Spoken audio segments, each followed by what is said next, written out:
A questão crucial no Rhode Island Hospital era que apenas os enfermeiros estavam cedendo poder para manter uma trégua.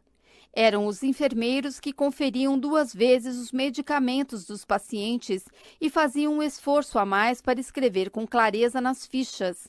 Eram eles que aguentavam os maus tratos de médicos estressados.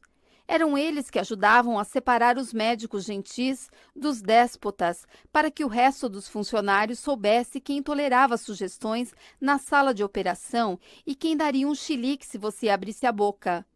Os médicos muitas vezes nem se davam ao trabalho de aprender os nomes dos enfermeiros. Abre aspas. Os médicos estavam no comando e nós éramos subalternos. Fecha aspas, me disse uma enfermeira. Abre aspas. Enfiávamos o rabo entre as pernas e sobrevivíamos. Fecha aspas. As tréguas no Rhode Island Hospital eram unilaterais. Então, nesses momentos cruciais, por exemplo, quando um cirurgião estava prestes a fazer uma incisão precipitada e um enfermeiro tentou intervir, as rotinas que poderiam ter evitado o acidente vieram abaixo e o lado errado da cabeça do homem de 86 anos foi aberto. Alguns talvez sugiram que a solução são tréguas mais igualitárias. Que, se a administração do hospital cuidasse melhor da atribuição de autoridade, talvez surgisse um equilíbrio de poder mais saudável e enfermeiros e médicos seriam forçados a se respeitar. Esse é um bom começo. Infelizmente, não é o bastante. Criar uma organização bem-sucedida não é apenas questão de equilibrar a autoridade. Para que uma organização funcione, os líderes precisam cultivar hábitos que tanto criem uma paz real e equilibrada, quanto, paradoxalmente, deixem absolutamente claro quem está no comando. 3.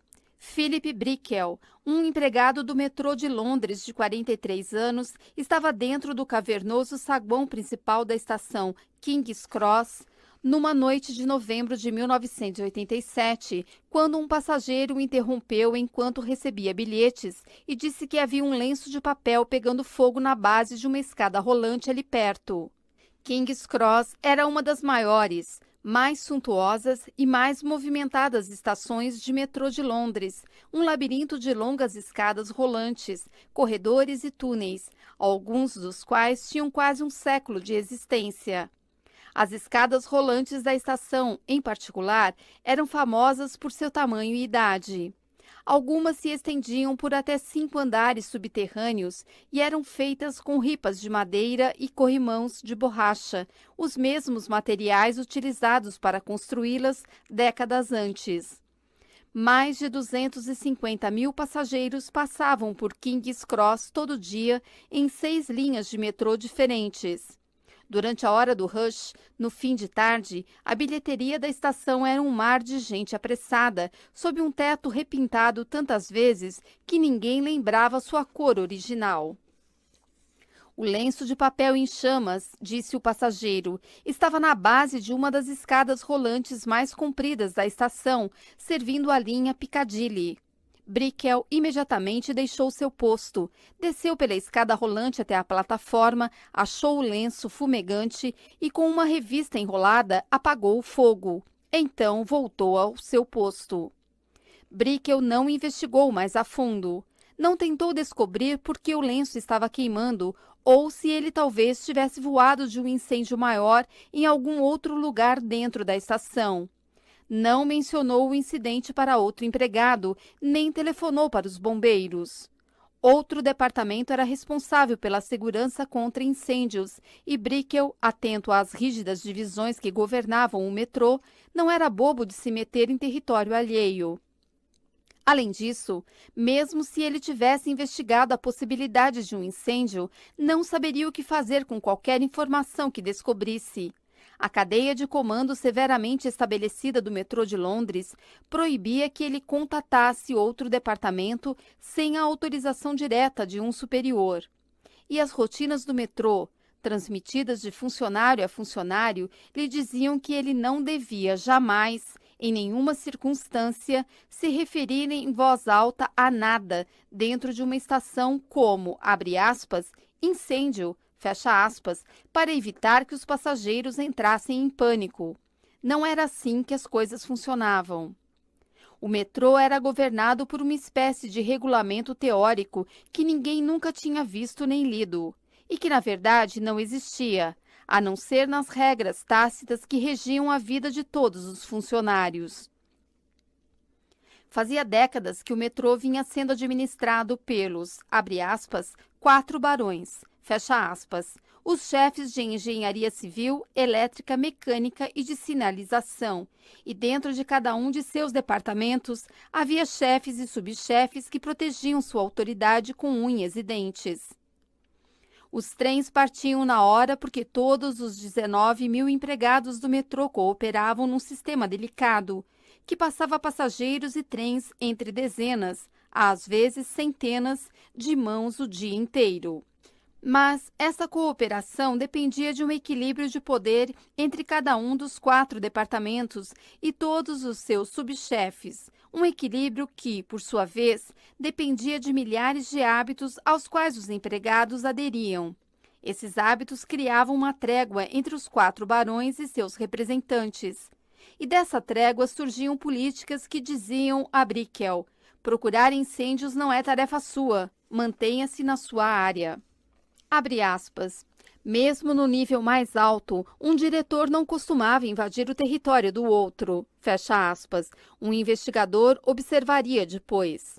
Abre aspas. Sendo assim, o diretor de engenharia não se preocupava se os funcionários da operação estavam adequadamente treinados em segurança contra incêndios e procedimentos de evacuação, pois considerava esses assuntos como sendo da alçada da diretoria de operações. Fecha aspas.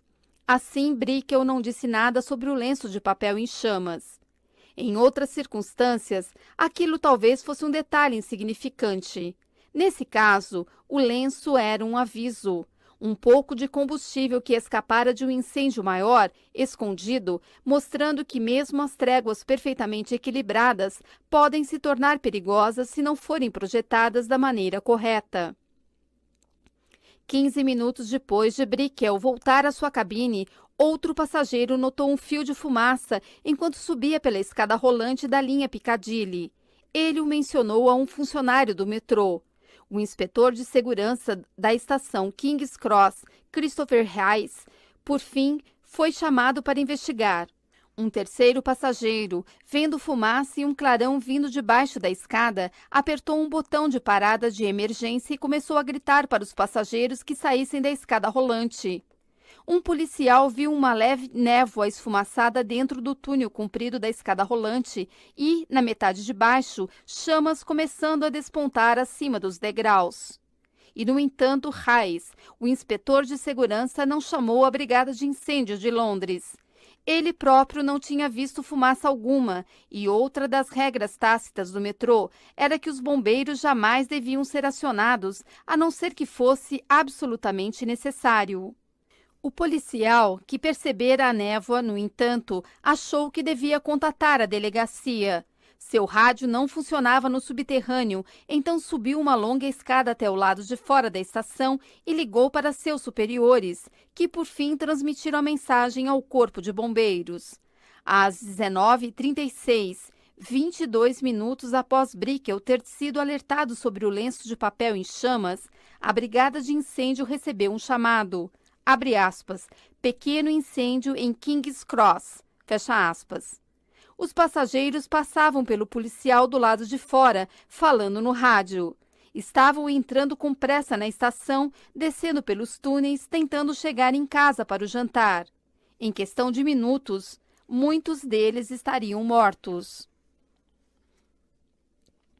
Às 19h36, um funcionário do metrô interditou com cordas a entrada da escada rolante da linha Piccadilly e outro começou a direcionar as pessoas para outra escada. Havia novos trens chegando em intervalos de poucos minutos. As plataformas pelas quais os passageiros saíam dos vagões do metrô estavam apinhadas. Um engarrafamento começou a se formar na base de uma escadaria aberta. Hayes, o inspetor de segurança, entrou numa passagem que levava à sala de máquinas da escada rolante da linha Piccadilly. No escuro, havia um conjunto de controles para um sistema de sprinklers projetado especificamente para combater incêndios em escadas rolantes. Ele fora instalado alguns anos antes, depois que um incêndio em outra estação levara a uma série de relatórios preocupantes sobre os riscos de um incêndio repentino. Mais de 20 estudos e advertências tinham dito que o metrô estava despreparado para incêndios e que os funcionários precisavam ser treinados no uso de sprinklers e extintores, que ficavam posicionados em todas as plataformas de trem. 2 anos antes, o vice-chefe assistente da Brigada de Incêndio de Londres escrevera ao diretor de operações ferroviárias reclamando dos hábitos de segurança dos funcionários do metrô. Abre aspas, estou seriamente preocupado, fecha aspas, dizia a carta. Abre aspas, insisto com toda a ênfase possível para que, abre parênteses, reticências, fecha parênteses, sejam dadas instruções claras de que, a qualquer suspeita de incêndio, a brigada de incêndio seja contatada sem demora. Isso pode salvar vidas. Fecha aspas. No entanto, Hayes, um inspetor de segurança, nunca viu essa carta, pois ela foi enviada para uma divisão diferente daquela em que ele trabalhava, e as políticas do metrô jamais foram reescritas de modo a incorporar o aviso. Ninguém dentro de King's Cross entendia como usar o sistema de sprinklers das escadas rolantes, nem estava autorizado a usar os extintores, pois eles eram controlados por outro departamento. Hayes esqueceu completamente que o sistema de sprinklers existia. As tréguas que governavam o metrô garantiam que cada pessoa soubesse o seu lugar, mas não deixavam espaço para descobrir nada além do que ela tinha a obrigação de saber. Hayes passou correndo pelos controles dos sprinklers sem ao menos olhar de relance para eles. Quando chegou à sala das máquinas, foi quase vencido pelo calor. O incêndio já era grande demais para ser combatido. Ele correu de volta para o saguão principal. Havia uma fila de gente parada nas máquinas de bilhetes e centenas de pessoas circulando pelo recinto, indo para as plataformas ou saindo da estação. Hayes achou um policial. Abre aspas. Temos que parar os trens e tirar todo mundo daqui. Fecha aspas, ele disse. O incêndio está fora de controle. Está se espalhando por tudo. Fecha aspas.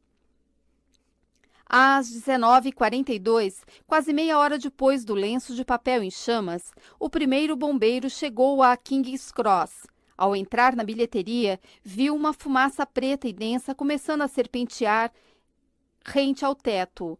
Os corrimãos de borracha das escadas rolantes tinham começado a queimar. Conforme o cheiro ardido de borracha queimada se espalhava, os passageiros na bilheteria foram percebendo que havia algo errado.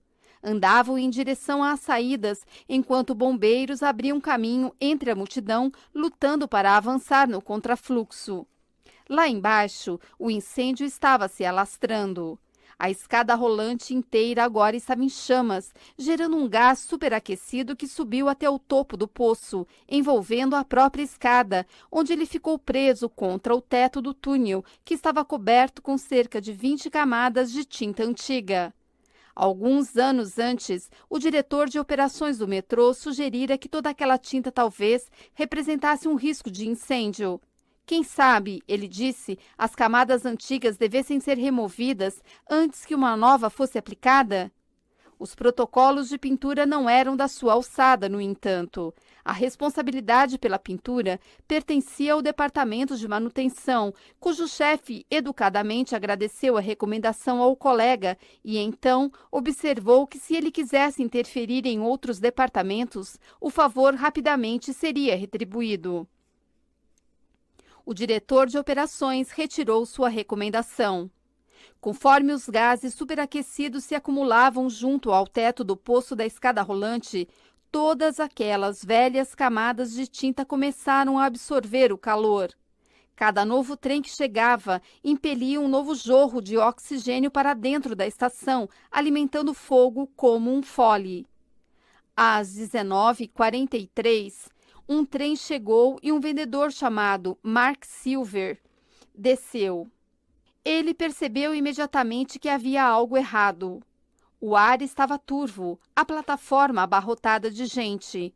A fumaça vinha soprada para onde ele estava, encrespando-se em volta dos vagões de trem parados nos trilhos. Virou para entrar de volta no trem, porém as portas tinham fechado. Ele esmurrou as janelas, mas havia uma política não oficial para evitar atrasos, uma vez que as portas estavam fechadas, não abriam novamente. De uma ponta a outra da plataforma, Silver e outros passageiros gritavam ao motorista para que ele abrisse as portas. O sinal mudou para verde e o trem partiu. Uma mulher pulou nos trilhos correndo atrás do trem, enquanto ele avançava para dentro do túnel. Abre aspas, me deixem entrar, fecha aspas, ela gritava. Silver andou pela plataforma até onde um policial estava direcionando todo mundo para longe da escada rolante da linha Piccadilly e rumo a outra escadaria. Havia uma multidão de pessoas em pânico esperando para subir. Todas sentiam o cheiro da fumaça e todas estavam amontoadas. O lugar estava quente por causa do fogo e por causa da quantidade de pessoas. Silver não tinha certeza. Ele finalmente chegou à base de uma escada rolante que tinha sido desligada. Enquanto subia na direção da bilheteria, sentiu as pernas arderem com o calor de uma parede de 5 metros que o separava do poço da escada da linha Piccadilly. Abre aspas, olhei para cima e vi bolhas se formando na parede e no teto. Fecha aspas, ele disse depois. Às 19h45, um trem que chegava empurrou uma grande lufada de ar para dentro da estação. Conforme o oxigênio alimentava o fogo, as labaredas na escada da linha Piccadilly rugiam.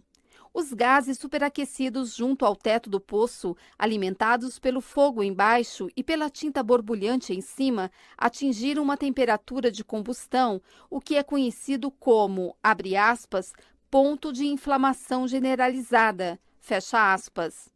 Nesse momento, tudo dentro do poço, a tinta, os degraus de madeira da escada rolante e qualquer outro combustível que estivesse presente, se incendiou numa rajada de fogo.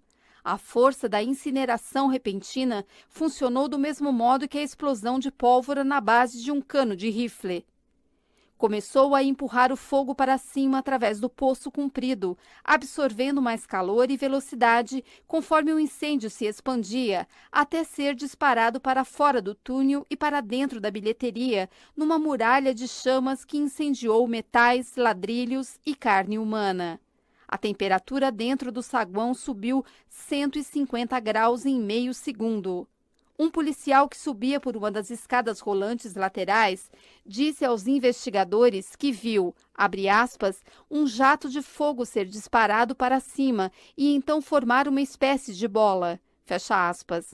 Havia quase 50 pessoas dentro do saguão naquele momento.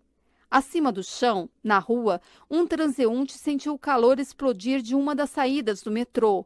Viu um passageiro sair cambaleando e correu para ajudar.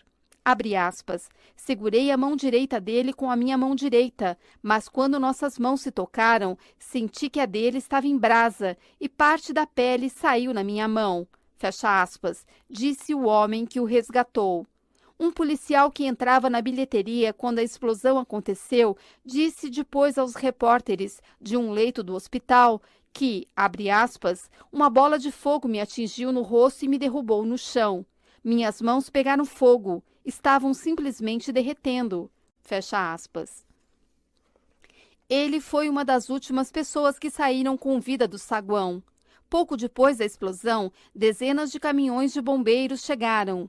Mas porque o regulamento do Corpo de Bombeiros os instruía a conectar suas mangueiras aos hidrantes da rua e não a aqueles instalados pelo metrô dentro da estação, e porque nenhum dos funcionários do metrô tinha plantas mostrando o layout da estação, todos os mapas ficavam num escritório que estava trancado e nenhum dos bilheteiros, nem o gerente da estação, tinha as chaves. Os bombeiros levaram horas para apagar as chamas. Quando o incêndio finalmente foi apagado, às 1h46 da manhã, 6 horas depois que o lenço em chamas foi percebido, a contagem estava em 31 mortos e dezenas de feridos. Abre aspas. Por que me mandaram direto para dentro do incêndio? Fecha aspas, perguntou um professor de música de 20 anos no dia seguinte de uma cama de hospital. Abre aspas, eu via as pessoas queimando, ouvia seus gritos. Por que ninguém assumiu o comando? Fecha aspas. Para responder a essas perguntas, pensemos em algumas das tréguas das quais o funcionamento do metrô de Londres dependia. Os bilheteiros foram advertidos de que sua jurisdição era estritamente limitada a vender bilhetes. Por isso, se viam um lenço de papel queimando, não avisavam a ninguém por medo de invadir território alheio. Os funcionários da estação não eram treinados para usar o sistema de sprinklers, nem os extintores, pois esse equipamento era supervisionado por um departamento diferente. O inspetor de segurança da estação nunca viu uma carta da Brigada de Incêndio de Londres advertindo sobre riscos de incêndio, pois ela foi enviada para o diretor de operações e informações como essa não eram compartilhadas entre os departamentos. Os funcionários eram instruídos a contatar a brigada de incêndio apenas como último recurso para não gerar um pânico desnecessário entre os passageiros. A brigada de incêndio insistia em usar seus próprios hidrantes de rua, ignorando canos na bilheteria que poderiam ter fornecido água, pois tinham recebido a ordem de não usar equipamento instalado por outros órgãos. Em alguns aspectos, cada uma dessas regras informais, por si só, faz um certo sentido. Por exemplo, os hábitos que mantêm os bilheteiros focados em vender bilhetes em vez de fazer qualquer outra coisa, inclusive ficar atentos a indícios de incêndio, existiam porque, anos antes, o metrô tivera problemas de falta de funcionários nas cabines. Os bilheteiros constantemente deixavam seus postos para recolher lixo ou indicar a direção dos trens para turistas e, como resultado, longas filas se formavam. Por isso, os bilheteiros receberam a ordem de ficar em suas cabines, vender bilhetes e não se preocupar com mais nada. Isso funcionou. As filas acabaram. Se os bilheteiros viam alguma coisa errada fora de suas cabines, além de seu escopo de responsabilidade, simplesmente não se intrometiam. E o hábito de a brigada de incêndio insistir em usar seu próprio equipamento?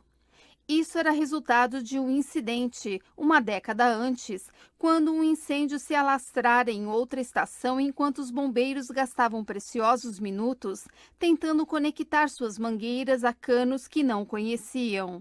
Depois disso, todo mundo decidiu que era melhor se ater ao que eles já sabiam. Ou seja, nenhuma dessas outras rotinas era arbitrária, cada uma foi criada por um motivo. O metrô era tão vasto e complicado que só podia funcionar sem percalços se as tréguas eliminassem possíveis obstáculos. Diferente do que acontecia no Rhode Island Hospital, cada trégua gerava um legítimo equilíbrio de poder. Nenhum departamento estava acima dos outros. E, no entanto, 31 pessoas morreram. As rotinas e tréguas do metrô de Londres pareciam todas lógicas, até que brotou um incêndio. Nesse ponto, uma verdade terrível veio à tona. Não havia uma pessoa, departamento ou barão que fosse responsável em última instância pela segurança dos passageiros. Há, às vezes, uma única prioridade ou um único departamento ou pessoa ou meta precisa se sobrepor a todo o resto, por mais que isso seja desagradável ou ameace o equilíbrio de poder que mantém os trens passando na hora certa. Às vezes, uma trégua pode gerar perigos que pesam mais que qualquer paz. Há um paradoxo nesta observação, é claro. Como uma organização pode implementar hábitos que equilibrem autoridade e, ao mesmo tempo, escolher uma pessoa ou meta que esteja acima de todas as outras? Como os enfermeiros e médicos podem compartilhar autoridade sem que deixe de ficar claro quem está no comando? Como um sistema metroviário evita tornar-se atolado em disputas de territórios, sem deixar de garantir que a segurança continue sendo uma prioridade, mesmo que isso signifique que as linhas de autoridade precisem ser retraçadas? A resposta é aproveitar a mesma vantagem que Tony Dungy encontrou quando assumiu os lamentosos Bucks e que Paul O'Neill descobriu ao tornar-se diretor executivo de uma Alcoa desgovernada. É a mesma oportunidade que Howard Schultz explorou quando voltou para uma Starbucks vacilante em 2007. Todos esses líderes aproveitaram as possibilidades criadas por uma crise. Durante uma turbulência, os hábitos organizacionais se tornam maleáveis o bastante tanto para alocar responsabilidade quanto para criar um equilíbrio de poder mais imparcial. Na verdade, as crises são tão valiosas que às vezes vale a pena avivar um senso de catástrofe iminente em vez de deixar a coisa assentar. 4. 4 meses depois que o idoso com a cirurgia de crânio mal feita morreu no Rhode Island Hospital, outro cirurgião no hospital cometeu um erro parecido, operando o lugar errado da cabeça de outro paciente. O Departamento Estadual de Saúde deu uma advertência ao hospital e lhe aplicou uma multa de $50 mil. 18 meses depois, um cirurgião operou a parte errada da boca de uma criança durante uma operação de palato fendido. 5 meses depois desse fato, um cirurgião operou o dedo errado de um paciente. 10 meses depois, a ponta de uma broca foi deixada dentro da cabeça de um homem. Por essas infrações, o hospital foi multado em outros $450 mil. O Rhode Island Hospital não é a única instituição médica em que tais acidentes acontecem, é claro, mas eles tiveram o azar de se tornar o exemplo típico desses erros. Jornais locais publicaram relatos detalhados de cada incidente. Emissoras de TV acamparam em frente ao hospital. A mídia nacional também aderiu. Abre aspas, o problema não vai sumir. Fecha aspas, disse um vice-presidente da Organização Nacional de Credenciamento de Hospitais a um repórter da Associated Press. As autoridades médicas estaduais declararam que o Rhode Island Hospital era uma instituição caótica. Abre aspas, era como trabalhar numa zona de guerra. Fecha aspas, me disse um enfermeiro. Abre aspas, havia repórteres de TV emboscando médicos quando estavam a caminho de seus carros. Um garotinho me pediu para garantir que o médico, acidentalmente, não cortasse seu braço fora durante a cirurgia. Parecia que tudo estava fora de controle. Fecha aspas. Com a pressão das críticas e da mídia, um senso de crise surgiu dentro do hospital. Alguns administradores começaram a recear que a instituição fosse perder sua credencial. Outros assumiram uma posição defensiva, atacando as emissoras de TV por transformá-los em alvos.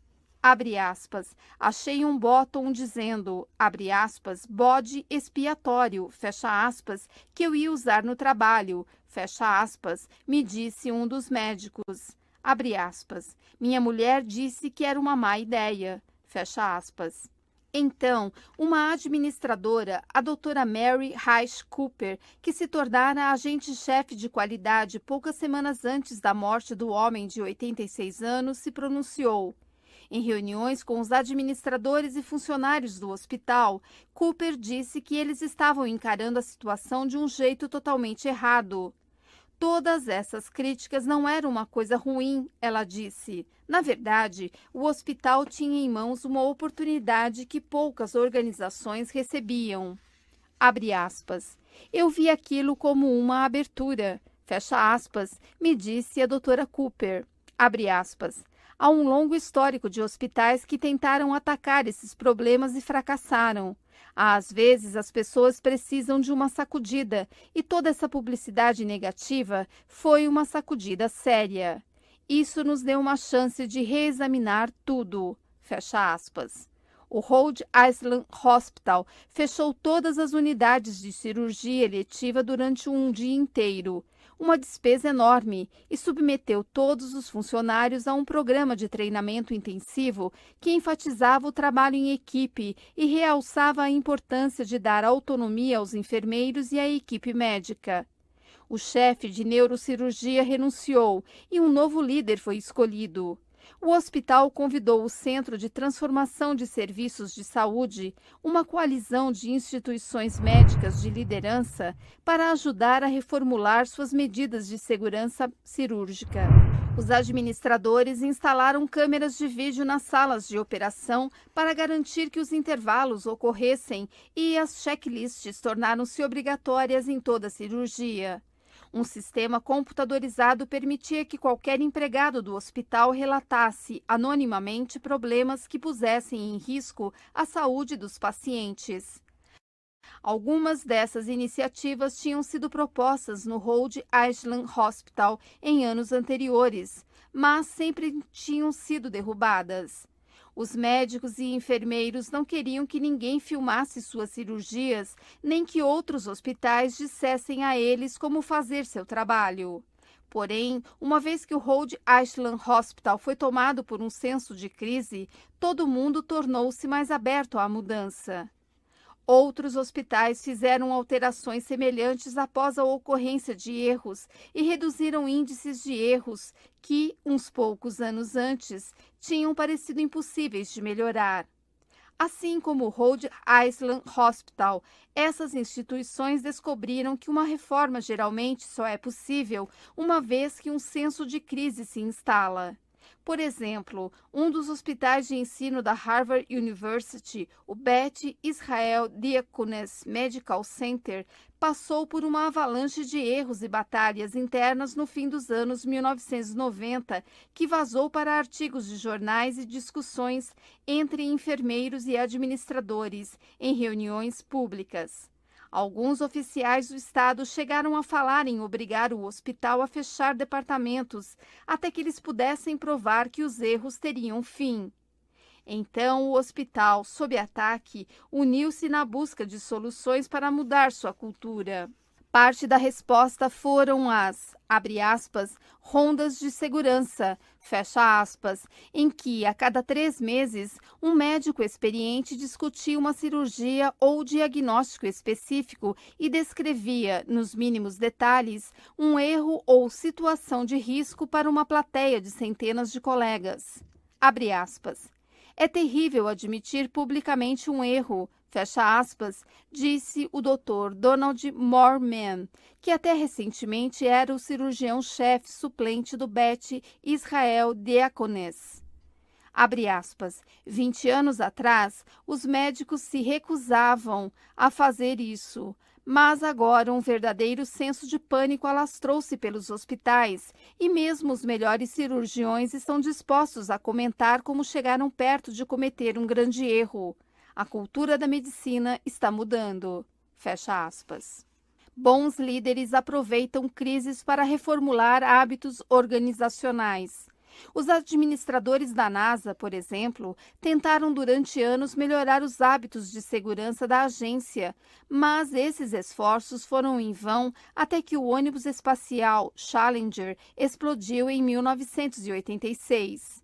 Depois dessa tragédia, a organização conseguiu reformular o modo como fazia cumprir os padrões de qualidade. Pilotos de companhias aéreas também passaram anos tentando convencer os fabricantes de aviões e controladores de tráfego aéreo a redesenhar o layout dos cockpits e a comunicação dos controladores de tráfego.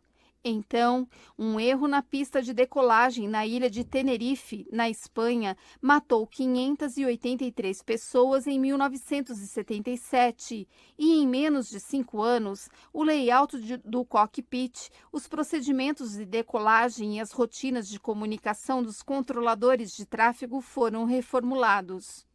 Na verdade, uma crise é uma oportunidade tão preciosa que um líder sábio muitas vezes prolonga de propósito um senso de emergência. Isso foi exatamente o que aconteceu depois do incêndio na estação King's Cross. 5 dias depois do ocorrido, o secretário de Estado britânico designou um investigador especial, Desmond Fennell, para estudar o incidente. Fennell começou entrevistando os administradores do metrô de Londres e rapidamente descobriu o que todos já sabiam, havia anos, que a segurança contra incêndios era um problema sério e, no entanto, nada mudara. Alguns administradores tinham proposto novas hierarquias, que teriam deixado clara a responsabilidade pela prevenção a incêndios. Outros haviam sugerido dar mais poder aos gerentes de estação, para que eles pudessem fazer a ponte entre os diversos departamentos. Nenhuma dessas reformas tinha sido implementada. Quando o próprio Fennell começou a sugerir mudanças, viu os mesmos tipos de obstáculo: chefes de departamento recusando-se a assumir responsabilidade ou sabotando-o com ameaças sussurradas contra seus subordinados começarem a surgir. Então ele decidiu transformar sua investigação num circo midiático. Convocou audiências públicas que duraram 91 dias e revelou uma organização que havia ignorado diversos avisos de riscos.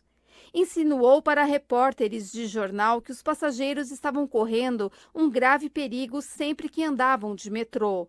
Comparou depoimentos de dezenas de testemunhas que descreviam uma organização na qual brigas por território importavam mais que a segurança dos passageiros.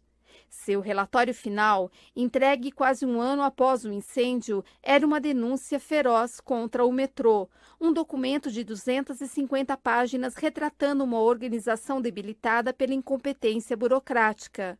Abre aspas. Originalmente uma investigação sobre os eventos de uma única noite, fecha aspas, escreveu Fennell, o escopo do relatório, abre aspas, precisou ser ampliado para o exame de um sistema, fecha aspas. Ele concluiu com páginas e mais páginas de críticas mordazes e recomendações que, basicamente, sugeriam que boa parte da organização era incompetente ou corrupta. A reação foi instantânea e esmagadora. Passageiros fizeram piquete nos escritórios do metrô. Os administradores da organização foram demitidos. Aprovou-se uma série de novas leis e a cultura do metrô foi reformulada. Hoje, cada estação tem um gerente cuja responsabilidade primária é a segurança dos passageiros e cada funcionário tem a obrigação de informar mesmo o menor indício de risco. Todos os trens ainda passam na hora, mas os hábitos e as tréguas do metrô ajustaram-se apenas o suficiente para deixar claro quem é o responsável, em última instância, pela prevenção a incêndios, e todos têm autonomia para agir, por mais que possam estar invadindo território alheio. Os mesmos tipos de alterações são possíveis em qualquer empresa na qual os hábitos institucionais, por ignorância ou negligência, tenham criado tréguas nocivas. Uma empresa com hábitos disfuncionais não pode mudar de um dia para o outro simplesmente porque um líder manda.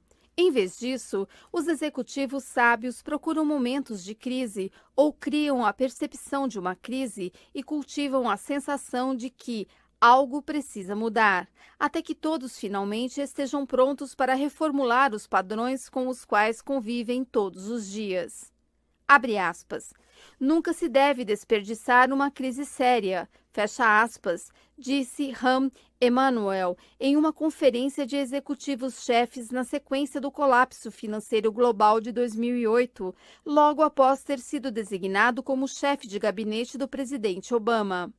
Abre aspas, esta crise oferece a oportunidade de fazermos coisas que não era possível fazer antes, fecha aspas. Logo em seguida, a administração Obama convenceu um Congresso antes relutante a aprovar seu plano de incentivo de 787 bilhões de dólares. O Congresso também sancionou a Lei de Reforma do Sistema de Saúde, reformulou as leis de proteção ao consumidor e aprovou dezenas de outros estatutos, desde expandir a cobertura de saúde infantil até proporcionar às mulheres novas oportunidades de processar empregadores por discriminação salarial. Foi uma das maiores reformas políticas desde a Great Society e o New Deal, e isso aconteceu porque, no rastro deixado por uma catástrofe financeira, os legisladores enxergaram oportunidades. Algo semelhante aconteceu no Rhode Island Hospital após a morte do homem de 86 anos e os outros erros cirúrgicos.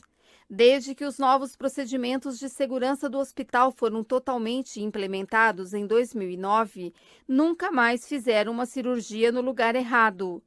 O hospital recentemente ganhou um Beacon Award, o mais prestigiado prêmio de enfermagem de tratamento intensivo e menções honrosas do Colégio Americano de Cirurgiões pela qualidade do tratamento contra o câncer.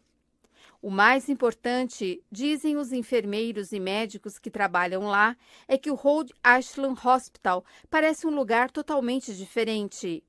Em 2010, uma jovem enfermeira chamada Alison Ward entrou numa sala de operação para dar assistência numa cirurgia de rotina.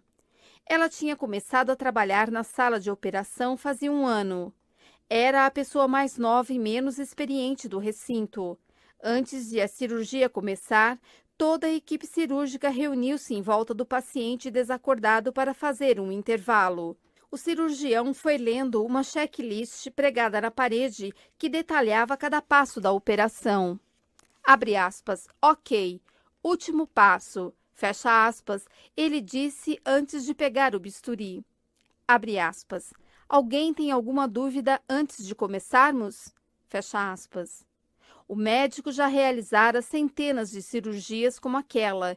Tinha uma sala cheia de diplomas e prêmios. Abre aspas. Doutor, fecha aspas, disse Ward com seus 27 anos. Abre aspas. Quero lembrar a todos que temos que fazer uma pausa entre o primeiro e o segundo procedimento. Você não mencionou isso e eu só queria garantir que lembrássemos. Fecha aspas. Era o tipo de comentário que, uns poucos anos antes, talvez tivesse lhe valido uma reprimenda, ou acabado com a carreira dela. Abre aspas. Obrigado por acrescentar isso, fecha aspas, disse o cirurgião. Abre aspas. Vou lembrar de mencionar isso da próxima vez. Certo, ele disse. Vamos começar. Fecha aspas. Abre aspas. Sei que esse hospital passou por períodos difíceis, fecha aspas. Ward me disse depois, abre aspas, mas agora é um lugar realmente cooperativo. Nosso treinamento, todos os modelos de comportamento, a cultura inteira do hospital é focada no trabalho em equipe. Sinto que posso falar qualquer coisa. É um lugar excelente de se trabalhar. Fecha aspas. Faixa 17.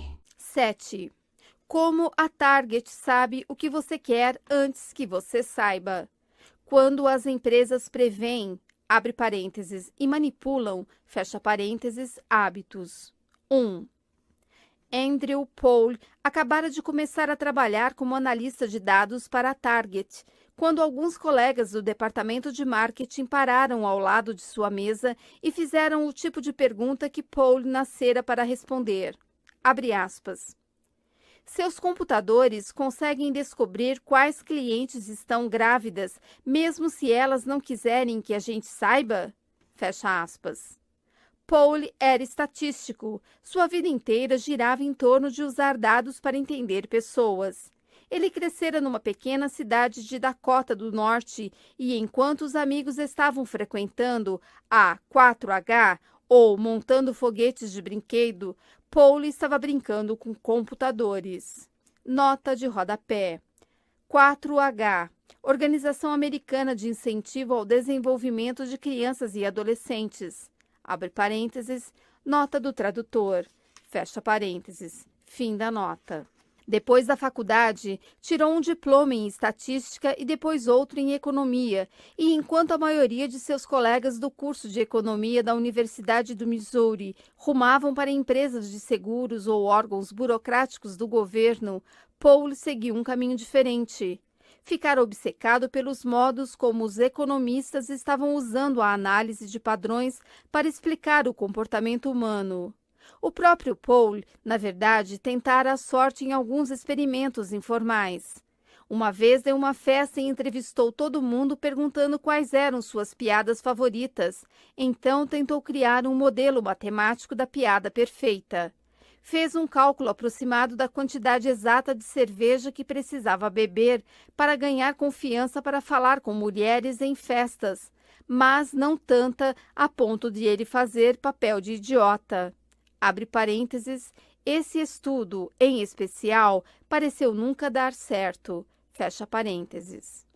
Mas ele sabia que aqueles experimentos eram brincadeira de criança, comparados com o modo como as corporações americanas estavam usando dados para investigar a vida das pessoas. Paul queria participar daquilo.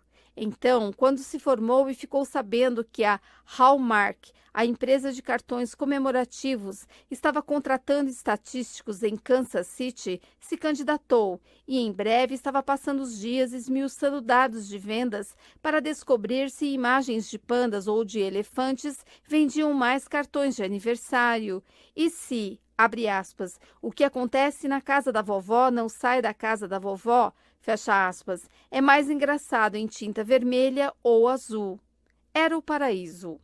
6 anos depois, em 2002, quando Paul ficou sabendo que a Target estava procurando analistas de números, ele deu o salto. Sabia que a Target era uma outra ordem de magnitude em termos de coleta de dados. A cada ano, milhões de consumidores entravam nas 1.147 lojas da Target e forneciam terabytes de informações sobre si mesmos. A maioria deles não fazia ideia de que estava fazendo isso. Usavam seus cartões de fidelidade, trocavam cupons que tinham recebido pelo correio ou usavam um cartão de crédito, sem saber que a Target podia então relacionar suas compras a um perfil demográfico individual. Para um estatístico, esses dados eram uma janela mágica para espiar a preferência dos consumidores. A Target vendia de tudo, desde alimentos até roupas, eletroeletrônicos e móveis para jardim e rastreando de perto os hábitos de compras das pessoas, os analistas da empresa eram capazes de prever o que estava acontecendo dentro de suas casas.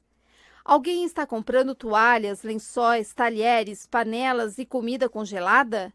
Essa pessoa provavelmente acaba de comprar uma casa nova ou está se divorciando. Um carrinho cheio de repelente, roupa de baixo infantil, uma lanterna, muitas pilhas, a revista Real Simple e uma garrafa de Chardonnay? O acampamento de verão está chegando e a mamãe mal pode esperar. Trabalhar na Target ofereceu a Paul uma chance de estudar a mais complexa das criaturas, o consumidor americano, em seu habitat natural. Seu trabalho era construir modelos matemáticos capazes de peneirar os dados e descobrir quais casas continham crianças e quais eram de solteirões convictos, quais consumidores gostavam da vida ao ar livre e quem estava mais interessado em sorvete e romances água com açúcar. A função de Paul era tornar-se um leitor de mentes matemático, decifrando os hábitos dos consumidores para convencê-los a gastar mais. Então, certa tarde, alguns dos colegas de Paul do departamento de marketing pararam ao lado de sua mesa. Disseram que estavam tentando descobrir quais clientes da Target estavam grávidas, com base em seus padrões de compras. Afinal, mulheres grávidas e novos pais são o santo graal dos varejistas. Praticamente não existe um grupo mais rentável, mais faminto por produtos e indiferente aos preços. Não são apenas fraldas e lencinhos umedecidos. Pessoas com crianças pequenas ficam tão cansadas que compram tudo aquilo de que precisam: suco e papel higiênico, meias e revistas, onde quer que comprem mamadeiras e papinha. Além disso, se um novo pai ou mãe começa a fazer compras na Target, vai continuar comprando ali durante anos. Ou seja, descobrir quais clientes estavam grávidas poderia render milhões de dólares para a Target. Paul ficou intrigado.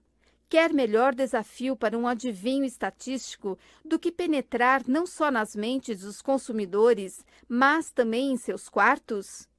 Até o fim do projeto, Paul aprenderia algumas lições importantes sobre os perigos de espionar os hábitos mais íntimos das pessoas. Ele descobriria, por exemplo, que esconder aquilo que se sabe às vezes é tão importante quanto sabê-lo, e que não é toda mulher que se empolga com a ideia de haver um programa de computadores esmiuçando seus planos reprodutivos. Pelo jeito, nem todo mundo acha que usar a matemática para ler as mentes dos outros é uma coisa legal. Abre aspas. Acho que as pessoas de fora talvez digam que isso é meio como um Big Brother. Fecha aspas. Paul me disse. Abre aspas. Isso deixa algumas pessoas incomodadas. Fecha aspas. Houve um tempo em que uma empresa como a Target nunca teria contratado um sujeito como Andrew Paul. Há 20 anos, os varejistas não realizavam esse tipo de análise intensamente baseada em dados. Em vez disso, a Target, assim como os supermercados, shopping centers, vendedores de cartões comemorativos, lojas de roupas e outras empresas, tentava espiar dentro da cabeça dos clientes à maneira antiga, contratando psicólogos que forneciam táticas vagamente científicas que eles alegavam fazer os consumidores gastarem mais. Alguns desses métodos ainda são usados hoje em dia. Se você entrar num Walmart, Home Depot ou no shopping center perto da sua casa e prestar atenção, vai ver truques de revendedores que existem há décadas, todos projetados para explorar seu subconsciente de consumidor.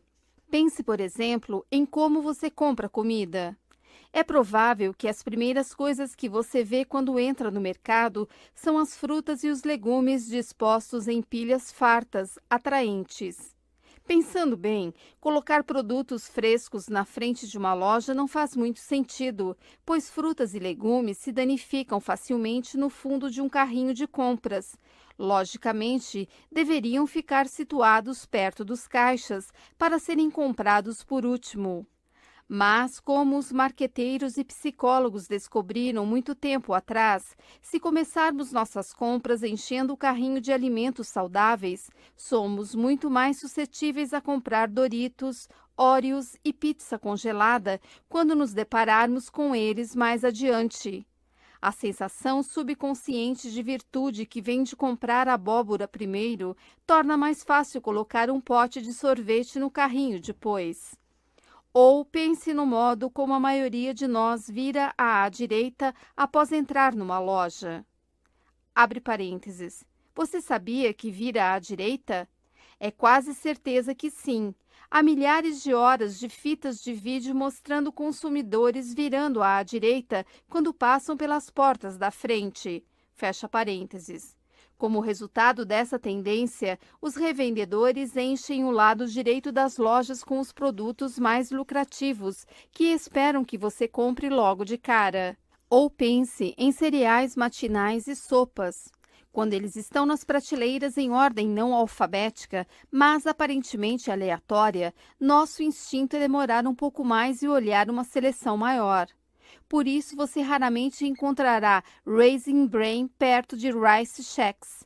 Em vez disso, vai ter que procurar o cereal que quer na prateleira e talvez fique tentado a pegar uma caixa a mais de outra marca. O problema dessas táticas, no entanto, é que elas tratam cada comprador exatamente do mesmo modo. São soluções um tanto primitivas, tamanho único para deflagrar hábitos de consumo. Nas últimas 2 décadas, no entanto, conforme o mercado varejista tornou-se mais competitivo, cadeias como a Target começaram a entender que não podiam confiar nos mesmos velhos truques. O único jeito de aumentar os lucros era descobrir os hábitos de cada comprador individual e fazer o marketing para as pessoas, uma por uma, com abordagens personalizadas, projetadas para ter apelo às preferências de compra específicas de cada consumidor. Em parte, essa constatação veio de uma consciência crescente de como é poderosa a influência dos hábitos em quase qualquer decisão de compra. Uma série de experimentos convenceu os marqueteiros de que, se eles conseguissem entender os hábitos de um comprador específico, poderiam fazê-lo comprar quase qualquer coisa. Um estudo registrou consumidores em vídeo enquanto andavam por lojas de alimentos. Os pesquisadores queriam saber como as pessoas tomavam decisões de compras. Especificamente, procuravam compradores que tivessem vindo com listas de compras, que, em tese, já tivessem decidido de antemão o que queriam. O que descobriram foi que, apesar das listas, mais de 50% das decisões de compra ocorriam no momento em que um cliente via um produto na prateleira, pois, apesar das melhores intenções dos compradores, seus hábitos eram mais fortes que suas intenções escritas. Abre aspas. Vejamos. Fecha aspas. Um comprador murmurou para si mesmo enquanto percorria uma loja. Abre aspas. Aqui estão as batatas chips. Vou pular dessa vez. Peraí, a batata Lay's está em promoção. Fecha aspas. Ele pôs um pacote no carrinho. Alguns compradores compravam as mesmas marcas mês após mês, embora admitissem que não gostavam muito do produto. Abre parênteses, abre aspas. Não amo o Folgers, mas é esse café que eu compro, sabe? Que outra marca existe? Fecha aspas, disse uma mulher parada em frente a uma prateleira contendo dezenas de outras marcas de café. Fecha parênteses. Os consumidores compravam mais ou menos a mesma quantidade de comida cada vez que iam às compras, mesmo que tivessem prometido fazer cortes. Abre aspas. Os consumidores, às vezes, agem como criaturas de hábito, repetindo automaticamente comportamentos passados com pouca atenção às metas atuais. Fecha aspas. Escreveram 2 psicólogos da Universidade do Sul da Califórnia em 2009. O aspecto surpreendente desses estudos, no entanto, era que, embora todos confiassem em hábitos para orientar suas compras, os hábitos de cada pessoa eram diferentes. O sujeito que gostava de batatas chips comprava um pacote toda vez, mas a mulher que comprava Folgers nunca ia ao corredor dos salgadinhos. Havia pessoas que compravam leite sempre que iam às compras, mesmo que já tivessem o bastante em casa. E havia pessoas que sempre compravam sobremesas quando diziam que estavam tentando perder peso. Mas os compradores de leite e os viciados em sobremesa geralmente não eram os mesmos. Os hábitos eram únicos para cada pessoa. A Target queria tirar vantagem desses traços individuais, mas quando milhões de pessoas passam pelas suas portas todo dia, como manter controle de preferências e padrões de compras? Você coleta dados, quantidades enormes, quase inconcebíveis de dados. Há pouco mais de uma década, a Target começou a construir um vasto armazém de dados que atribuía a cada comprador um código de identificação, conhecido internamente como, abre aspas, número do visitante, fecha aspas, que mantém um registro de como cada pessoa comprava. Quando um cliente usava um cartão de crédito emitido pela Target, entregava uma etiqueta de fidelidade no caixa, trocava um cupom recebido em casa pelo correio, preenchia uma pesquisa, devolvia um produto para reembolso, telefonava para o atendimento ao cliente, abria um e-mail da Target, visitava a target.com ou comprava qualquer coisa online e os computadores da empresa registravam. Um registro de cada compra era ligado ao número do visitante desse comprador, junto com informações sobre todas as outras coisas que ele já tinha comprado até hoje. Também ligadas a esse número do visitante havia informações demográficas que a Target coletava ou comprava de outras empresas, incluindo a idade do comprador, se ele era casado e tinha filhos, em que região da cidade morava, quanto demorava para chegar de carro à loja, uma estimativa de quanto ganhava, se tinha mudado recentemente, quais sites visitava, os cartões de crédito que carregava na carteira e seus números de telefone fixo e celular. A Target pode comprar dados que indicam a etnia de um comprador, seu histórico profissional, que revistas lê, se já declarou falência, o ano em que comprou, abre parênteses, ou perdeu, fecha parênteses, sua casa, em qual faculdade ou colégio estudou e se prefere certas marcas de café, papel higiênico, cereal matinal ou molho de maçã. Há vendedores de dados como a Infinigraph que, abre aspas, ouvem, fecha aspas, as conversas online de consumidores em fóruns de discussão da internet e mantêm controle de quais produtos esses consumidores mencionam favoravelmente. Uma firma chamada Haplif vende informações sobre as tendências políticas dos consumidores, seus hábitos de leitura, contribuições para obras de caridade, a quantidade de carros que eles possuem e se preferem notícias religiosas ou descontos em cigarros. Outras empresas analisam fotos que os consumidores postam online, catalogando se são obesos ou muito magros, altos ou baixos, cabeludos ou carecas e que tipos de produtos talvez queiram comprar devido a isso. Abre parênteses. A Target, numa declaração, recusou-se a indicar com quais empresas demográficas lida e quais tipos de informação estuda. Fecha parênteses. Abre aspas.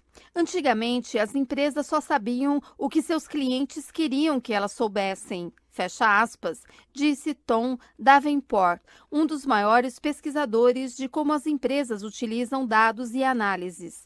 Abre aspas. Esse mundo ficou muito para trás. Você ficaria chocado se soubesse quanta informação corre por aí e toda empresa as compra, pois é o único jeito de sobreviver. Fecha aspas. Se você usa seu cartão de crédito da Target para comprar uma caixa de picolés uma vez por semana, geralmente por volta das 6h30 da noite, e sacos de lixo gigantes nos meses de julho e outubro, os estatísticos da Target e programas de computador determinam que você tem crianças em casa, tende a parar para comprar comida no caminho de volta do trabalho e tem um gramado que precisa ser aparado no verão, além de árvores que soltam folhas no outono. Vão examinar seus outros padrões de compra e notar que às vezes você compra cereal matinal, mas nunca leite, o que significa que deve estar comprando leite em algum outro lugar. Por isso, a Target vai lhe enviar cupons de desconto no leite desnatado e também no chocolate granulado, no material escolar, em móveis para jardim, rastelos e, já que é provável que você queira relaxar após um longo dia de trabalho, cerveja. A empresa vai adivinhar o que você costuma comprar e então tentar convencê-lo a comprar isso na Target. Ela tem a capacidade de personalizar os anúncios e cupons que envia para cada cliente, embora você talvez nunca perceba que recebeu pelo correio um folheto diferente do de seus vizinhos. Abre aspas. Com o número do cliente, temos seu nome, endereço e forma de pagamento. Sabemos que você tem um cartão Visa Target, um cartão de débito e podemos relacionar isso às suas compras na loja. Fecha aspas. Paul disse a uma plateia de estatísticos de varejo numa conferência em 2010. A empresa pode ligar a uma pessoa específica cerca de metade das vendas feitas na loja, quase todas as vendas online e cerca de um quarto das visitas ao site. Nessa conferência, Paul mostrou um slide com uma amostra dos dados que a Target coleta, um diagrama que fez alguém na plateia assobiar de espanto quando ele apareceu na tela. Leitura de quadro, juntando tudo, o número do cliente. Links acessados em e-mail. Padrão de navegação na internet. Cookie de acesso. Chega ao número do cliente. Cupons por SMS. Identificação de celular. Histórico de contato. Resposta de canal por visitante. Número do cliente. Modelos de previsão. Número do cliente. Compra online.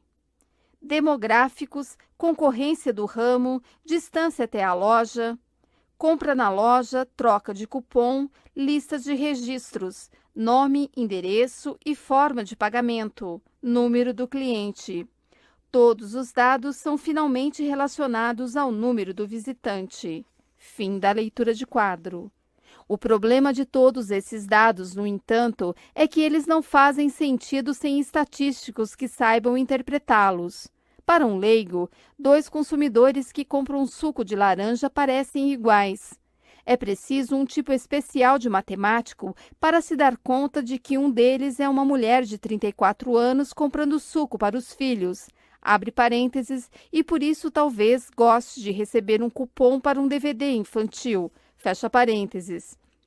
E o outro é um homem solteiro de 28 anos que bebe suco depois de sair para correr, abre parênteses, e assim talvez esteja interessado em descontos em tênis, fecha parênteses. Paul e os 50 outros membros do Departamento de Dados de Clientes e Serviços Analíticos da Target eram os únicos que encontravam os hábitos escondidos nos fatos. Abre aspas. Chamamos isso de, abre aspas, retrato do cliente. Fecha aspas, fecha aspas. Paul me disse. Abre aspas. Quanto mais eu sei sobre alguém, melhor posso adivinhar seus padrões de compra. Não vou adivinhar tudo sobre você toda vez, mas vou acertar mais do que errar. Fecha aspas. Quando Paul entrou para a Target em 2002, o departamento de análise já tinha criado programas de computador para identificar lares com crianças e, a cada mês de novembro, mandava aos pais catálogos de bicicletas e patinetes que ficariam perfeitos embaixo da árvore de Natal, assim como cupons de material escolar no início do ano letivo e anúncios de brinquedos para a piscina no verão. Os computadores procuravam pessoas que compravam biquínis em abril e mandavam cupons de filtro solar em julho e livros de dieta em dezembro. Se a Target quisesse, poderia enviar a cada cliente um livro de cupons cheio de descontos em produtos que eles têm quase certeza de que os consumidores comprariam, pois já compraram os mesmos itens antes. A Target não é a única empresa que deseja prever os hábitos dos consumidores. Quase todos os grandes varejistas, incluindo empresas como Amazon.com, Best Buy, supermercados Kroger, 1-800 Flowers, Olive Garden, Anheuser-Busch, os Correios dos Estados Unidos, Fidelity Investments, Hewlett-Packard, Bank of America, Capital One e centenas de outras têm departamentos de, abre aspas, análise previsiva, fecha aspas, dedicados a descobrir as preferências dos consumidores, abre aspas. Mas a Target sempre foi uma das mais espertas nisso, fecha aspas, disse Eric Siegel, que organiza uma conferência chamada Predictive Analytics World. Abre aspas. Os dados não significam nada por conta própria. A Target é boa em desvendar as perguntas realmente inteligentes. Fecha aspas. Não é preciso um gênio para saber que alguém que está comprando cereal matinal provavelmente também precisa de leite. Mas há outras questões muito mais difíceis e mais lucrativas a serem respondidas. E é por isso que, umas poucas semanas depois que Paul foi contratado, seus colegas perguntaram se era possível determinar quem estava grávida, mesmo essa mulher não querendo que ninguém soubesse. Em 1984, um professor convidado na UCLA, chamado Alan Andreessen, publicou um artigo que tentava responder uma pergunta básica. Por que algumas pessoas, de repente, mudam suas rotinas de compras? A equipe de Andreessen passara o ano anterior realizando pesquisas telefônicas com consumidores da região de Los Angeles, interrogando-os sobre suas compras recentes. Sempre que alguém atendia ao telefone, os cientistas o metralhavam com perguntas sobre quais marcas de pasta de dente e sabão tinham adquirido e se suas preferências tinham mudado. Ao todo, entrevistaram quase 300 pessoas. Como outros pesquisadores, descobriram que a maioria das pessoas compra as mesmas marcas de cereal matinal e desodorante semana após semana. Os hábitos eram soberanos, exceto quando não eram. Por exemplo, 10,5% das pessoas que Andreessen entrevistou tinham mudado de marca de pasta de dente nos últimos 6 meses. Mais de 15% haviam começado a comprar um novo tipo de sabão em pó. Andreessen queria saber por que essas pessoas tinham desviado de seus padrões habituais. O que ele descobriu se tornou um pilar da teoria do marketing moderno. Os hábitos de compra das pessoas tendem a mudar mais quando elas passam por um grande acontecimento na vida. Quando uma pessoa se casa, por exemplo, tem mais chances de começar a comprar um novo tipo de café. Quando se muda para uma casa nova, está mais propensa a comprar um tipo diferente de cereal matinal. Quando se divorcia, há uma probabilidade maior de que comece a comprar marcas diferentes de cerveja. Os consumidores que estão passando por grandes acontecimentos na vida muitas vezes não percebem ou não se importam que seus padrões de compra mudaram. No entanto, os varejistas percebem e se importam bastante. Abre aspas. Mudar de casa, casar-se ou divorciar-se, perder ou mudar de emprego, ter alguém chegando ou indo embora de casa, fecha aspas, escreveu Andreessen. São mudanças de vida que tornam os consumidores mais, abre aspas, vulneráveis a intervenções de marqueteiros, fecha aspas. E qual é o maior acontecimento na vida da maioria das pessoas? O que causa a maior reviravolta e, abre aspas, vulnerabilidade a intervenções do marketing, fecha aspas, ter um bebê. Praticamente não existe uma mudança maior para um cliente do que a chegada de um filho. Como resultado, os hábitos dos novos pais são mais flexíveis nesse momento do que em qualquer outro período na vida de um adulto. Por isso, para uma empresa, mulheres grávidas são minas de ouro. Novos pais compram muitas coisas: fraldas e lencinhos umedecidos, berços e macacões, cobertores e mamadeiras, que lojas como a Target vendem por um lucro significativo. Uma pesquisa realizada em 2010 estimou que o pai ou mãe médio gasta $6.800 em produtos de bebê antes do primeiro aniversário de uma criança. Mas essa é apenas a ponta do iceberg das compras. Esses gastos iniciais são insignificantes em comparação com os lucros que uma loja pode obter tirando proveito dos hábitos de compra cambiantes de um novo pai ou mãe.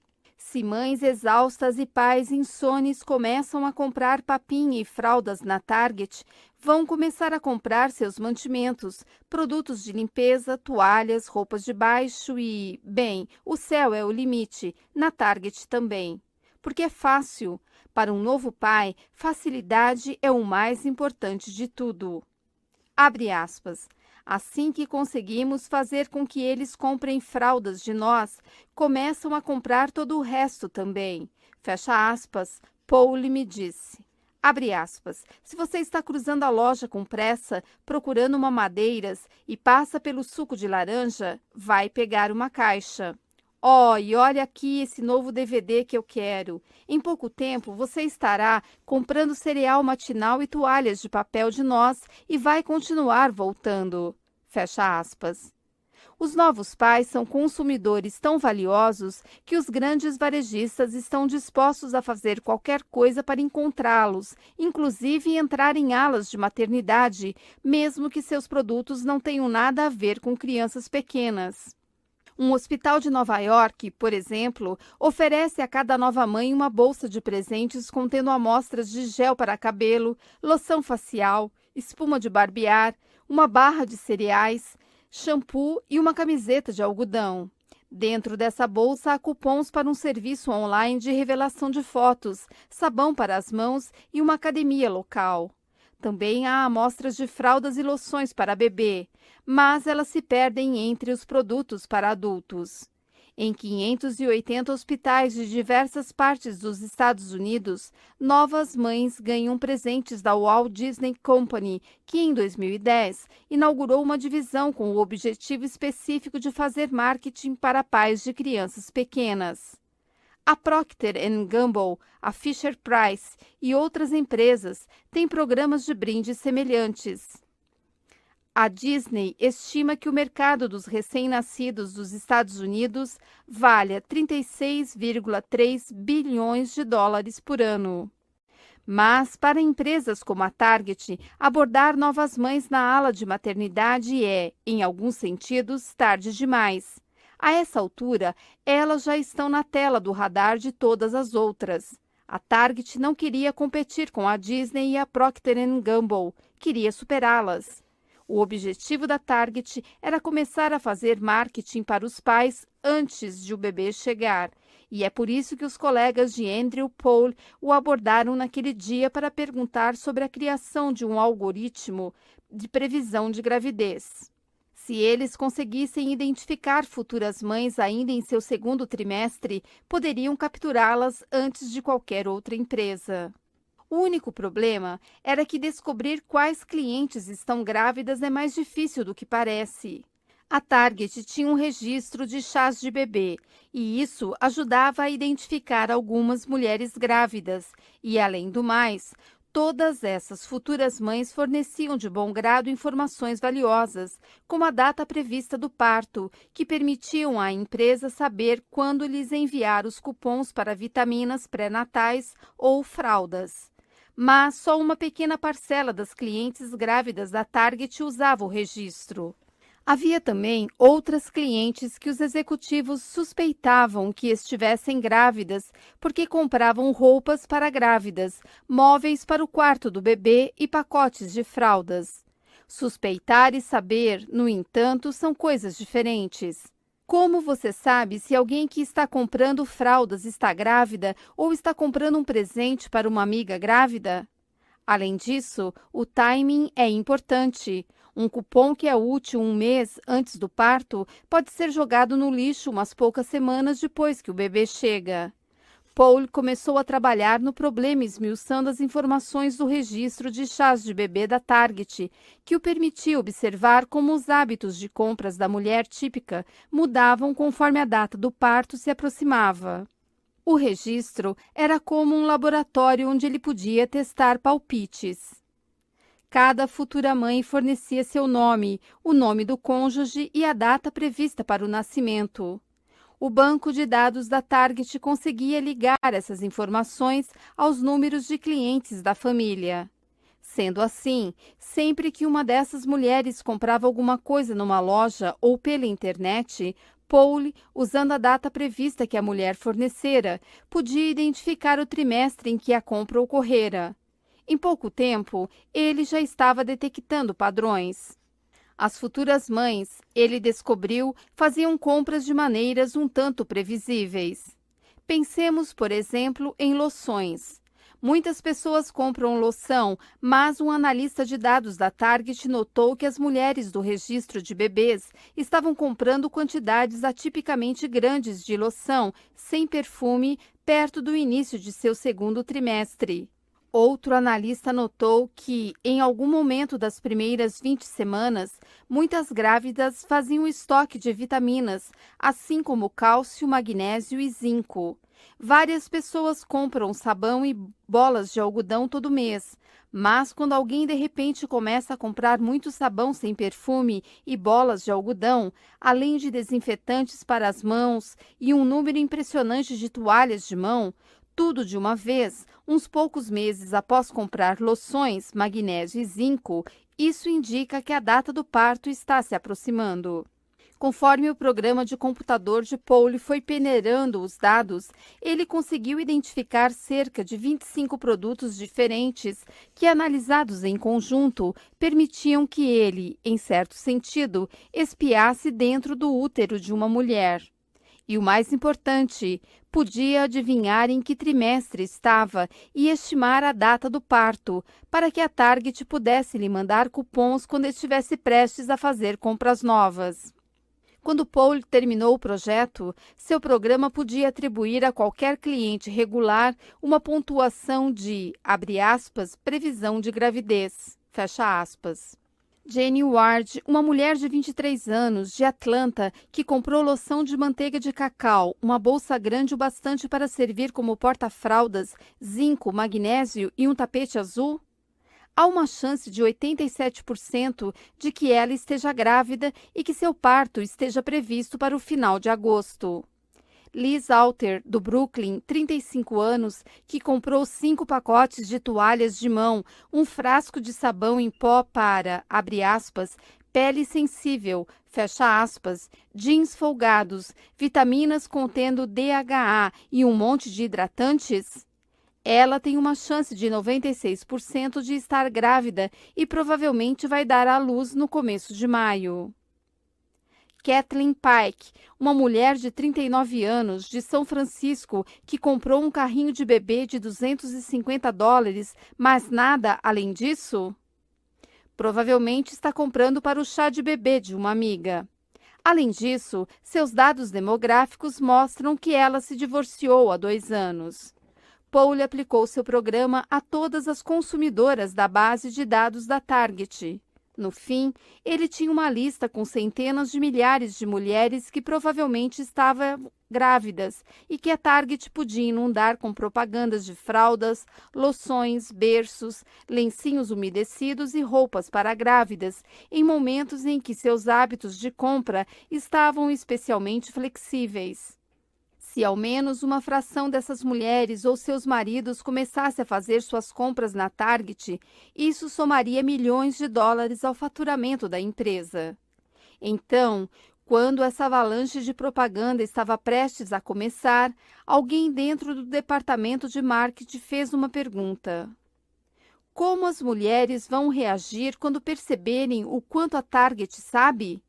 Abre aspas, se mandarmos a alguém um catálogo e dissermos, abre aspas, parabéns pelo seu primeiro filho, fecha aspas, e a pessoa nunca nos contou que está grávida, isso vai deixar algumas pessoas incomodadas, fecha aspas, Paul me disse. Abre aspas, somos muito conservadores no que diz respeito a acatar todas as leis de privacidade, mas mesmo se você está cumprindo a lei, pode fazer coisas que provocam mal-estar, fecha aspas. Há um bom motivo para esses receios. Cerca de um ano depois que Paul criou seu modelo de previsão de gravidez, um homem entrou numa Target do Minnesota e exigiu falar com o gerente. Trazia um anúncio na mão. Estava muito irritado. Abre aspas. Minha filha recebeu isso pelo correio. Fecha aspas. Ele disse. Abre aspas. Ela ainda está no ensino médio e vocês estão mandando para ela cupons de roupas de bebê e berços? Estão tentando incentivar minha filha a engravidar? Fecha aspas. O gerente não fazia ideia do que o homem estava falando. Olhou para o folheto que fora enviado pelo correio. De fato, estava endereçado à filha do homem e continha propagandas de roupas para grávidas, móveis para berçário e fotos de criancinhas sorridentes olhando nos olhos das mães. O gerente se desculpou profusamente e então telefonou, alguns dias depois, para se desculpar de novo. O pai estava meio atônito. Abre aspas. Tive uma conversa com a minha filha. Fecha aspas, ele disse. Abre aspas, pelo jeito, estão acontecendo coisas nesta casa das quais eu não estava totalmente ciente. Fecha aspas. Ele respirou fundo. Abre aspas, ela vai ter o filho em agosto. Eu lhe devo um pedido de desculpas. Fecha aspas. A Target não é a única empresa que gerou receios entre os consumidores. Outras empresas já foram atacadas por usar dados de maneira muito menos intrusivas. Em 2011, por exemplo, uma moradora de Nova York processou o McDonald's, a CBS, a Mazda e a Microsoft, alegando que a agência de publicidade dessas empresas monitorava a atividade das pessoas na internet para traçar perfis de seus hábitos de compra. Na Califórnia, há ações coletivas em andamento contra a Target, Walmart, a Victoria's Secret e outras redes de varejistas por pedir aos clientes que forneçam seus códigos postais ao usar cartões de crédito e então usar essas informações para descobrir seus endereços. Paul e seus colegas sabiam que usar dados para prever a gravidez de uma mulher era um possível desastre de relações públicas. Então, como podiam fazer com que seus anúncios chegassem às mãos das futuras mães sem parecer que estavam espionando essas mulheres? Como você se aproveita dos hábitos de uma pessoa sem deixar que ela saiba que você está estudando cada detalhe de sua vida? Nota de rodapé. As informações deste capítulo são baseadas em entrevistas com mais de 10 funcionários atuais e antigos da Target, muitas delas preservando o anonimato das fontes, que temiam o desligamento da empresa ou outras represálias. Foi oferecida à Target uma oportunidade de examinar e responder às informações deste capítulo e pediu-se que a empresa disponibilizasse executivos envolvidos no departamento de análise de visitantes para entrevistas oficiais. A empresa recusou-se a fazer isso e a responder perguntas de checagem de fatos, exceto em 2 e-mails. O primeiro dizia, abre aspas, na Target, nossa missão é fazer da Target o estabelecimento de compras preferencial para nossos visitantes, fornecendo um excelente custo-benefício, uma inovação contínua e uma excepcional experiência de compra, cumprindo de forma consistente promessa da marca. Abre aspas, receba mais, pague menos, fecha aspas. Por estarmos tão intensamente focados nessa missão, fizemos investimentos consideráveis para entender as preferências de nossos clientes. Para auxiliar nesse esforço, desenvolvemos uma série de ferramentas de pesquisa que nos permite obter revelações sobre tendências e preferências dentro de diversos segmentos demográficos de nossa população de clientes. Usamos dados provenientes dessas ferramentas para orientar o layout de nossas lojas, a seleção de produtos, promoções e cupons. Essa análise permite que a Target proporcione a experiência de compras mais relevante possível para nossos visitantes. Por exemplo, durante uma transação na loja, nossa ferramenta de pesquisa pode prever ofertas relevantes para um visitante específico, com base em suas compras, que podem ser fornecidas junto com sua nota fiscal. Além disso, programas opcionais, como o nosso registro de bebês, ajudam a Target a entender como as necessidades dos visitantes evoluem ao longo do tempo, permitindo-nos oferecer cupons de desconto para as novas mães. Acreditamos que esses esforços beneficiam diretamente nossos clientes, oferecendo mais daquilo que eles precisam e querem na Target, e beneficiaram a Target criando uma fidelidade mais forte por parte dos clientes, levando a uma maior frequência de compras e gerando um aumento nas vendas e lucratividade. Fecha aspas. Um segundo e-mail dizia, abre aspas, quase todas as suas afirmações contêm informações imprecisas e publicá-las seria enganoso para o público. Não pretendemos abordar cada afirmação ponto por ponto. A Target leva suas obrigações legais a sério e cumpre todas as leis federais e estaduais aplicáveis, incluindo aquelas referentes a informações de saúde protegidas. Fecha aspas. Fim da nota. 2.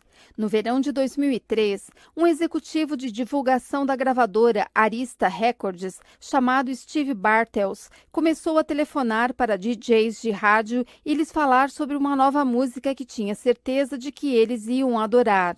O nome da faixa era Hey Ya, do grupo hip-hop Outkast. Hey Ya era uma fusão animada de funk, rock e hip-hop com uma pegada de big band de uma das bandas mais populares do mundo. Era diferente de tudo o que havia no rádio. Abre aspas. Senti um arrepio nos braços da primeira vez que ouvi. Fecha aspas. Bartels me disse. Abre aspas. Aquilo soava como um hit, como o tipo de música que você ouviria em Bnei Mitzvah, em bailes de formatura durante anos. Fecha aspas. Nos escritórios da Arista, os executivos cantavam o refrão, abre aspas, Shake it like a Polaroid picture, fecha aspas, abre colchetes, balance como uma foto de Polaroid, fecha colchetes, uns para os outros nos corredores. Esta música, todos eles concordavam, vai ser um estouro. Essa certeza não era apenas baseada numa intuição. Na época, a indústria fonográfica passava por uma transformação semelhante às mudanças baseadas em dados que aconteciam na Target e em outras empresas. Assim como os varejistas usavam algoritmos de computador para prever os hábitos dos consumidores, executivos da música e do rádio utilizavam programas de computador para prever os hábitos dos ouvintes. Uma empresa chamada Polyphonic ADMI, um grupo de estatísticos e especialistas em inteligência artificial sediado na Espanha, criaram um programa chamado Hit Song Science, que analisava as características matemáticas de uma música e previa sua popularidade. Comparando o andamento, o tom, a melodia, a progressão harmônica e outros fatores de uma música específica com os milhares de hits armazenados na base de dados da Polyphonic HMI, o programa Hit Song Science era capaz de fornecer uma pontuação que previa se uma música tinha chances de fazer sucesso. O programa havia previsto, por exemplo, que Come Away With Me, de Norah Jones, seria um sucesso depois que a maior parte da indústria musical tinha desprezado o álbum. Abre parênteses. Ele acabaria vendendo 10 milhões de cópias e ganhando 8 Grammys. Fecha parênteses. O programa previra que Why Don't You and I, de Santana, seria popular apesar das dúvidas dos DJs. Abre parênteses. A música atingiu o 3º lugar na lista Top 40 da revista Billboard. Fecha parênteses. Quando executivos de estações de rádio passaram Hey Ya pelo Hit Song Science, a música se saiu bem. Na verdade, saiu-se melhor que bem. A pontuação estava entre as mais altas que qualquer pessoa já tinha visto. Hey Ya, de acordo com o algoritmo, seria um hit monstruoso. No dia 4 de setembro de 2003, no precioso horário das 7h15 da noite, a estação Top 40 WIOQ da Filadélfia começou a tocar Hey Ya no rádio. Ela tocou a música outras 7 vezes naquela semana e um total de 37 vezes ao longo do mês. Na época, uma empresa chamada Arbitron estava testando uma nova tecnologia que tornava possível descobrir quantas pessoas estavam ouvindo uma certa estação de rádio num dado momento e quantas mudavam de estação durante uma música específica. A WIOQ era uma das estações incluídas no teste. Os executivos da estação tinham certeza de que Hey Ya manteria os ouvintes grudados aos seus rádios. Então os dados chegaram. Os ouvintes não só não gostavam de Hey Ya.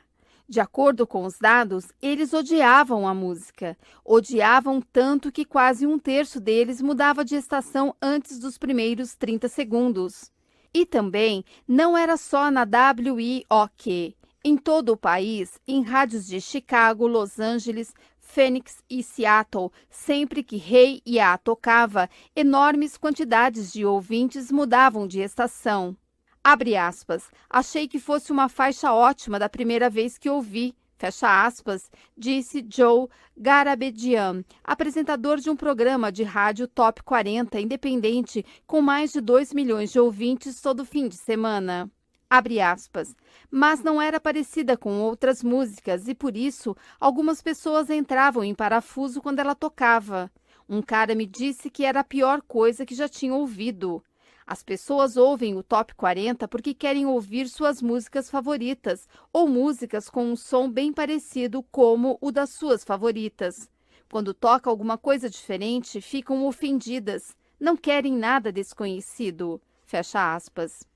A arista gastara muito dinheiro promovendo Hey Ya. As indústrias da música e do rádio precisavam que ela fosse um sucesso. Os hits valem uma fortuna, não só porque as pessoas compram a música em si, mas também porque um hit pode convencer ouvintes a trocar os videogames e a internet pelo rádio. Um hit pode vender carros esportivos na televisão e roupas dentro de lojas da moda. Os hits são a base de dezenas de hábitos de compra de que anunciantes, emissoras de TV, bares, casas noturnas e mesmo empresas de tecnologia como a Apple dependem. Ora, uma faixa apontada como uma das mais promissoras, uma música que os algoritmos tinham previsto que se tornaria o hit do ano, estava se revelando um desastre. Os executivos do rádio estavam desesperados para achar alguma coisa que transformasse Hey Ya num sucesso. A pergunta: como você transforma uma música num hit? Vem quebrando a cabeça da indústria fonográfica desde os seus primórdios, mas foi só nas últimas décadas que as pessoas tentaram chegar a respostas científicas. Um dos pioneiros foi um ex-diretor de estação chamado Rick Meyer, que em 1985 abriu uma empresa chamada Media Base junto com sua mulher, Nancy, no porão de sua casa em Chicago. Eles acordavam toda manhã, pegavam um pacote de fitas de estações que tinham sido gravadas no dia anterior em diversas cidades e contavam e analisavam cada faixa que tinha sido tocada.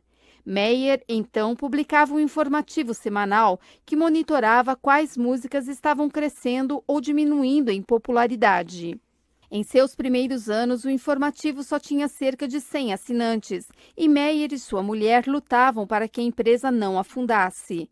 No entanto, à medida que mais estações começaram a usar as descobertas de Meyer para aumentar sua audiência e, principalmente, a estudar as fórmulas que ele criou para explicar as tendências dos ouvintes, seu informativo, os dados vendidos pela Media Base e depois serviços similares fornecidos por uma indústria crescente de consultores focados em dados mudaram totalmente o modo como